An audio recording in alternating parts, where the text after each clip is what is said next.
पिछले एपिसोड में देखा कि वांगशी शियाओ को लेकर ट्रायल लेन पर जाने वाली थी, इसीलिए उसने कुछ फिनिक्स से ब्लड ड्रॉप को उसे सौंप दिया। शियाओ ने अपनी पावर को बढ़ाया था। फिर तियाशिन एकेडमी के सभी डिसेबल को फेरी बेटर फील्ड पर लेकर जाया गया। उस जगह पर कई सारे ट्रेजर मौजूद थे, जिससे सभी के पास अपने लक को आजमाने का मौका था। पर यह जगह खतरों से भरी हुई थी। यहाँ कई सारे इविल बिस्ट मौजूद थे जो लगातार लोगों का शिकार किया करते थे। शियाओ भी वांगशी के साथ आगे बढ़ रहा था, पर वांगशी कमजोर पड़ने लगी, जिससे शियाओ अकेला ही आगे बढ़ा। युआन फेंग शियाओ के दोस्तों को परेशान कर रहा था। वो अपने फैमिली के ट्रेजर का इस्तेमाल करते हुए बिस्ट को अट्रैक्ट कर रहा था। शियाओ ने गुस्से में अटैक किया, जिससे वो दूर जा गिरा, पर वो अपने दोस्तों के सामने पावर का इस्तेमाल नहीं कर सकता था। इसीलिए उन्हें पकड़कर एक वैली में ले आया, जहाँ युआन फेंग ने बचने के लिए टर्टल शेल बैरियर को एक्टिवेट कर लिया। पर शियाओ की पावर के लगातार हमलों से युआन फेंग को गंभीर चोटें लग रही थी और उसने उसके दोनों साथियों को भी मार डाला। युआन फेंग ने अपने आर्मर फ्रेगमेंट्स को भी एक्टिवेट कर लिया था, पर शियाओ रुकने का नाम नहीं ले रहा था। युआन फेंग को भी समझ आ गया था कि ऐसी क्षमताओं वाला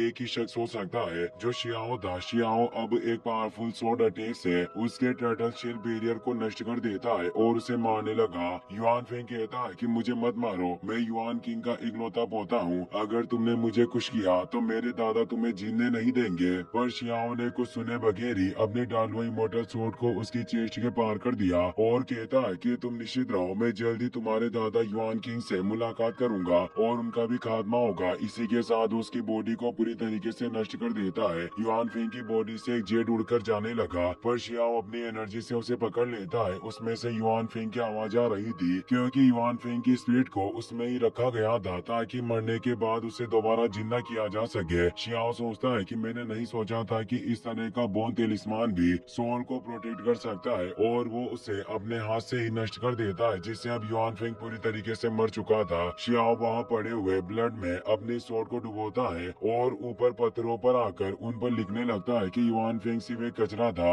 वो अपने पोजीशन के योग्य नहीं था, उसने अपनी जिंदगी में कुछ अच्छे काम नहीं किए, इसीलिए उसका अंत होना तो तय था और उसे बिल्कुल एक कीड़े की तरह मौत मिली। तभी शियाओ के हेड पर लगा हुआ वांग फैमिली का डिवाइस ग्लो करने लगता है, क्योंकि वांगशी उसे अपने पास बुला रही थी और शियाओ को भी तेज हमलों की आवाज महसूस होती है। शियाओ तुरंत वहां जाने के लिए निकल जाता है। अब हमें फेरी लैंड बैटल फील्ड का सीन दिखाया जाता है, जहाँ वांगशी मून तुओ से लड़ रही होती है। मून तुओ अपने ओरा को फैलाता है, पर वांगशी अपने फ्लावर अटैक से ही उसे रोक लेती है।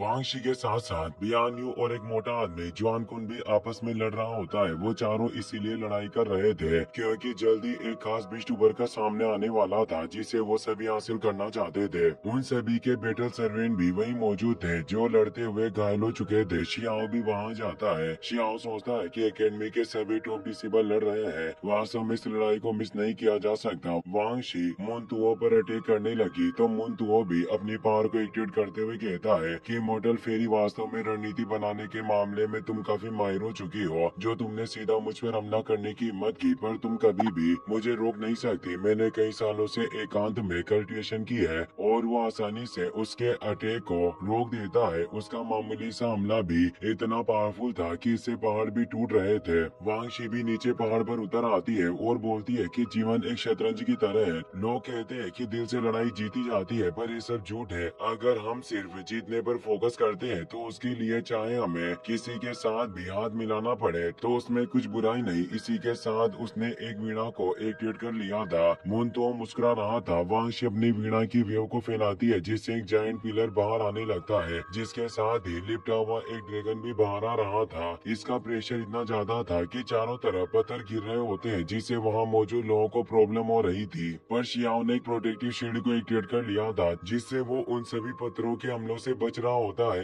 अब एक और पिलर बाहर आता है, जिसके साथ भी ड्रैगन बाहर आया था, और देखते ही देखते एक पूरा पैलेस बाहर आ जाता है, क्योंकि वांगशी की एक रियल टेक्निक थी जिसे सेलेस्टियल इमेज के नाम से जाना जाता है। इसमें कई सारे ड्रैगन की पावर समाई थी और एक जायंट ड्रैगन के साथ वांगशी मून तुओ पर हमला करने वाली थी। इसीलिए अब मून तुओ भी अपनी अल्टीमेट टेक्निक का इस्तेमाल करने लगता है, जिससे एक बेम्बू फॉरेस्ट नजर आता है। ये मून तुओ का 3 फ्लावर फील्ड होता है, जिसे बेम्बू फॉरेस्ट फील्ड के नाम से जाना जाता है। वो कहता है कि भले ही तुम्हारे वीणा की आवाज मधुर हो, पर तेजी के मामले में मेरी इस फील्ड से क्रिएट हुआ बिस्ट ज्यादा पावरफुल है, और एक किरिन बिस्ट क्रिएट होता है जो उसकी फील्ड टेक्निक से मिलकर बना था, जिसमें उसने अपने एक ट्रेजर का इस्तेमाल करके क्रिएट किया था जो 10 इविल ट्रेजर में से एक था। वो बोलता है कि तुम्हारा ड्रैगन भले ही बहुत शक्तिशाली हो, पर मेरे किरिन के आगे वो फीका है, इसीलिए शतरंज के खेल का मैं विनर बनूंगा। और अपने उस किरिन बिस्ट ट्रेजर से उस पर हमला करने लगता है। वांग शी भी अपने वीणा पावर के वेव से अटैक करती है। उन दोनों की टेक्निक आपस में टकराने से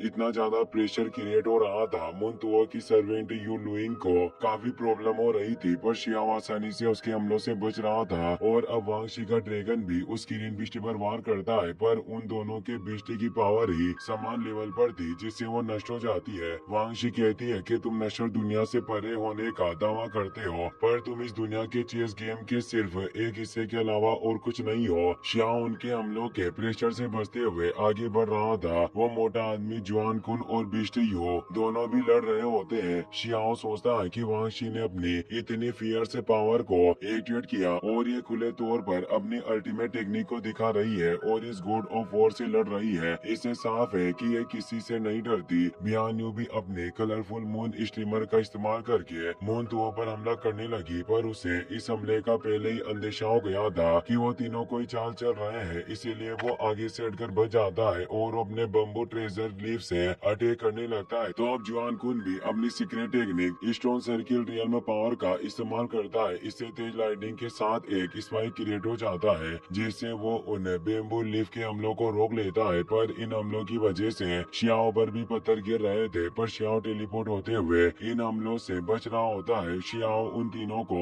साथ काम करते हुए देख समझ गया था कि इन्होंने पहले ही मूनतुओं को रास्ते से हटाने की योजना बनाई हुई थी। वास्तव में वांग शी काफी चालाक है, जो इतनी गहरी योजना को जन्म दे सकती है। और अब बियान यू भी अपने खास फ्लावर रियल्म का इस्तेमाल करती है। उन तीनों के रियल्म की वजह से मूनतुओं का रियल्म नष्ट हो जाता है और उसे अंदरूनी चोटें आई थी और मुंह से खून निकल आया था। वो कहता है कि तुम तीनों ने मुझे मारने के लिए साथ में हाथ मिला लिया, लेकिन अगर तुमने मुझे मार भी दिया और तुम्हारे हाथ वो डिवाइन बिस्ट लग गया, तो आखिर तुम उसका बंटवारा कैसे करोगे। बियान यू ने जुआन कुन के साथ मिलकर पहले ही वांग शी को रास्ते से हटाने की योजना बना रखी थी, इसीलिए वो उसकी तरफ इशारा करती है, क्योंकि वो दोनों खुद उस बिस्ट को आपस में बांटना चाहते थे। मूनतुओ मौका देकर वहाँ से निकल जाता है। वांग शी उसके पीछे जाती है, पर जुआन कुन अपने अर्थ पावर का इस्तेमाल करके वांग शी को एक ट्रैप में फंसा लेता है। उसे चट्टानों ने चारों तरफ से कवर कर लिया था। ये देखकर वांग शी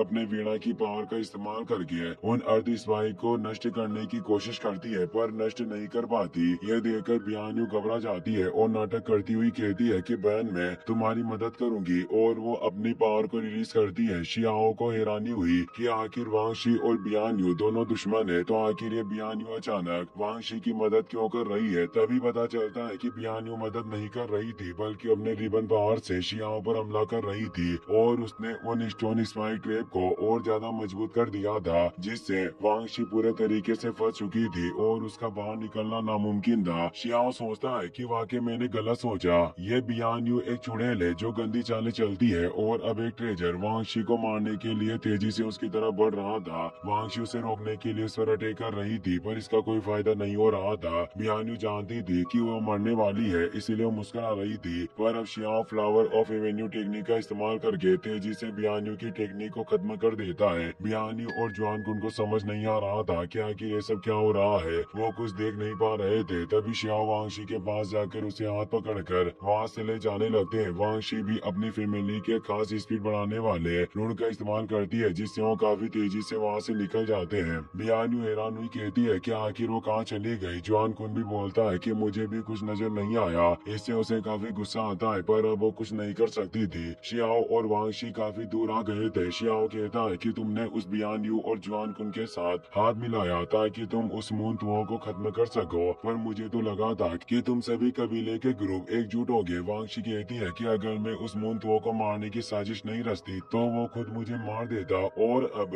मूनतुओ घायल हो चुका है, इसीलिए वो रास्ते से हट चुका है। बस अब जुआन कुन और बियान यू बचे हैं। तभी उस जगह के अंदर से एक रेड स्मोक बाहर आने लगती है, जिससे सभी बाहर नष्ट हो रहे थे। शियाओ हैरान रह गया कि आखिर क्या हो रहा है। एक खतरनाक चीज बाहर आ रही थी, जिससे तेज प्रेशर चारों तरफ क्रिएट हो रहा था। शियाओ और वांग शी उनके ओवरटेक से बचकर नीचे आ जाते हैं और स्टोन के पीछे आकर देखते हैं कि एक जायंट बॉडी वहां से बाहर निकल कर आई थी, जिसका कोई सर नहीं था। इसी के साथ ये एपिसोड यहीं पर खत्म हो जाता है।